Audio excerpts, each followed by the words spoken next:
નમસ્કાર મિત્રો, સ્વાગત છે આપનું જ્ઞાન ઝલકની અંદર, જ્યાં તમને મળી રહે છે નિયમિત અપડેટ્સ અને એ પણ શિક્ષક ભરતીઓને લઈને. આજે એક શિક્ષક ભરતીના સંદર્ભમાં જ એક નવી બાબત આપની સાથે રજૂ કરવાની છે અને એ બાબત તમારા માટે એટલા માટે પણ ઇમ્પોર્ટન્ટ છે ફ્રેન્ડ્સ, કે કારણ કે તમે ઘણા સમયથી રાહ જોઈ રહ્યા હતા, ઘણા સમયથી તમારી પણ માંગ હતી કે અમારી જે કાયમી શિક્ષકોની ભરતી છે એ સત્વરે થવી જોઈએ.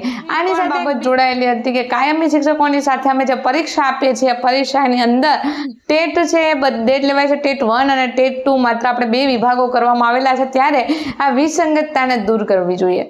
અને જી હા મિત્રો, મળતી માહિતી અનુસાર આપને ચોક્કસપણે હું રજૂઆત કરી દઉં કે ટેટના વિદ્યાર્થીઓ માટે, ટેટ 1 વાળા વિદ્યાર્થીઓ માટે જે સમય ખૂટતો હતો એ સમય ખૂટતો હવે પૂરો થઈ જશે. કારણ કે અહીં તમને મળવાની છે સમયની સંદર્ભમાં જે વિસંગતતાઓ સર્જાતી હતી ટેટ અને ટાટ બંને ભરતીઓને અનુલક્ષીને મિત્રો જે નિયમ લાગુ પાડવામાં આવેલો છે, સમય બંનેનો એકરૂપ કરી દેવામાં આવેલો છે.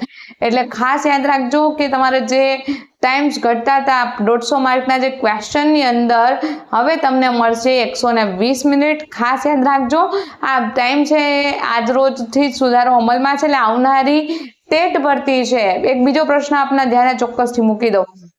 ઘણા બધા મિત્રો છે વિસંગતતા અનુભવતા હતા, કારણ કે ટાટ હાયર સેકન્ડરી અને સેકન્ડરી પરીક્ષાનું માળખું બદલાયેલું છે. આ માળખું બદલાયેલું હતું એટલે એક પ્રશ્ન સતત વિદ્યાર્થીઓના મગજમાં એ હતો કે ભાઈ અમારી પરીક્ષા કઈ મેથડથી લેવાશે. જી હા, એનો પણ સોલ્યુશન મિત્રો આવી ગયું છે ને એનું સોલ્યુશન જો હું આપને જણાવું તો એ સોલ્યુશન એવું છે કે જેની અંતર્ગત તમારે ટેટ પરીક્ષા જૂની મેથડથી જ લેવાની છે. તો બિલકુલ તૈયાર રહેજો મિત્રો પરીક્ષા આપવા માટે. આતુરતાપૂર્વક ટૂંક સમયની અંદર આવનારી ભરતીઓ પૂર્ણ થવાની પ્રક્રિયા હવે હાથ ધરાય છે. ત્યારે ચોક્કસથી TET 1, TAT higher secondary, TAT secondary તેમજ ટેટ 2 આવી શકે એમ છે.